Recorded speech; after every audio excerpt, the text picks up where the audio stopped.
छत्तीसगढ़ की सियासत में शराबबंदी का मुद्दा इन दिनों गरमाया हुआ है। छत्तीसगढ़ विधानसभा की कार्यवाही के दौरान आज सदन में बजट चर्चा के दौरान सीएम भूपेश बघेल ने छत्तीसगढ़ में शराबबंदी के मुद्दे को लेकर बड़ा बयान दिया है। सीएम बघेल ने सदन में कहा कि गुजरात और बिहार में शराबबंदी है। दोनों राज्यों में खुलेआम शराब बिक रहा है। दोनों जगह करोड़ों रुपए के अवैध शराब पकड़े गए।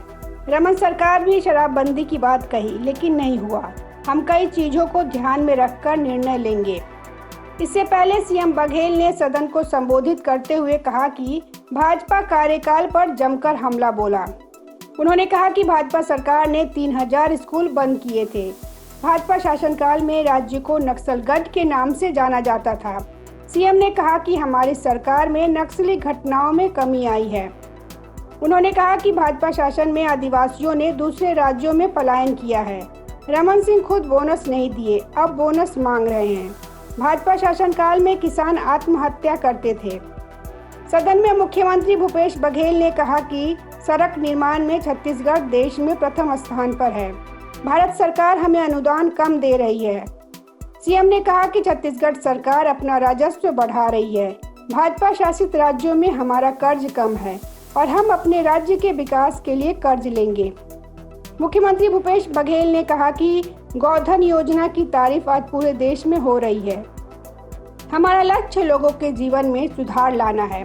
सीएम ने कहा कि बीजेपी बताए कि वो ओल्ड पेंशन स्कीम का समर्थन कर रहे हैं कि नहीं।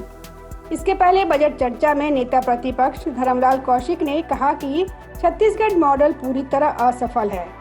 प्रदेश सरकार 51,000 करोड़ का कर्ज ले चुकी है।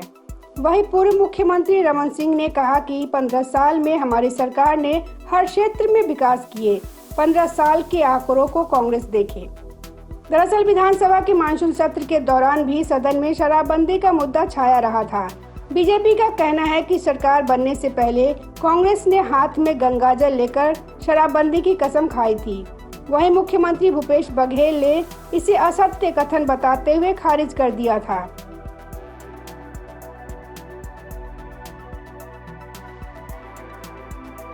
बघेल ने कहा था कि भारतीय जनता पार्टी झूठ बोलती है।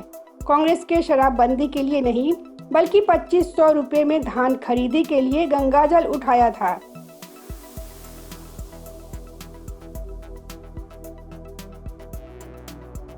Bureau report, public news.